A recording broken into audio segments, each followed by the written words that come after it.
السلام علیکم ورحمۃ اللہ وبرکاتہ۔ فہم قرآن کلاس لیکچر نمبر 553 553 سورہ الاحزاب آیات 16 تا 20۔ اللہ تعالیٰ نے سورہ القمر میں 4 مرتبہ فرمایا ہے اور بے شک ہم نے قرآن کو سمجھنے کے لیے آسان کر دیا ہے، کیا کوئی ہے نصیحت حاصل کرنے والا؟ افلا یتدبرون القرآن، قرآن کے اندر تفکر کرنا، اس کے معنی سمجھنا، اس کے مفہوم پہ غور و فکر کرنا اور قرآن کریم کے بیان کردہ احکامات کے مطابق اپنے شب و روز بسر کرنا، یہ ہے قرآن کریم فرض۔ 21واں پارہ سورۃ الاحزاب آیت نمبر 16۔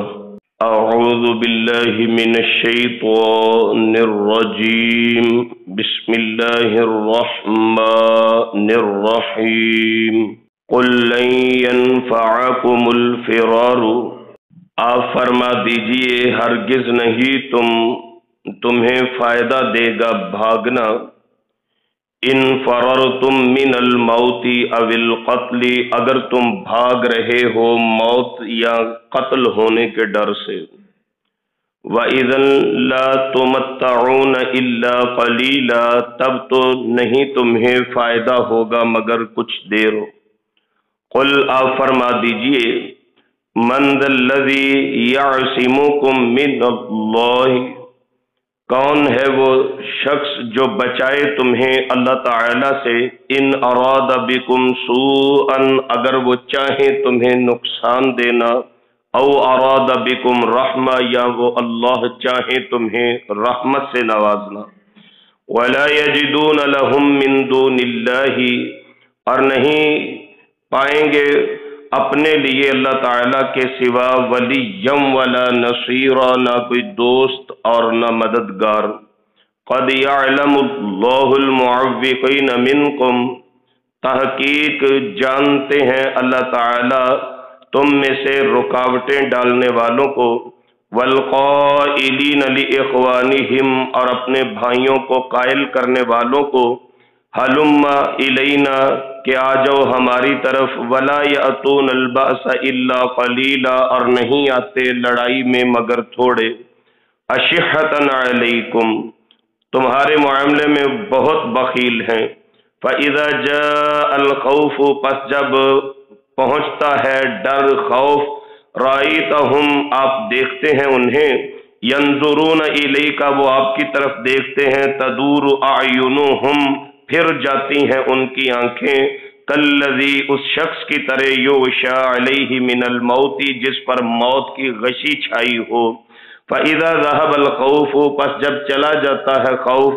سلقوکم، بہت تکلیف دیتے ہیں تمہیں، بألسنۃ حداد، اپنی سخت زبانوں سے، اشحۃ علی الخیر، اور حرص طمع کرتے ہیں مال پر، اولئک، وہی لوگ، لم یؤمنوا، ہرگز ایمان نہیں لائے، فاحبط اللہ اعمالہم، پس ضائع فرما دیے اللہ تعالی نے ان کے اعمال، وکان ذلک علی اللہ یسیرا، اور یہ ہمیشہ سے اللہ کے لیے بہت آسان ہے۔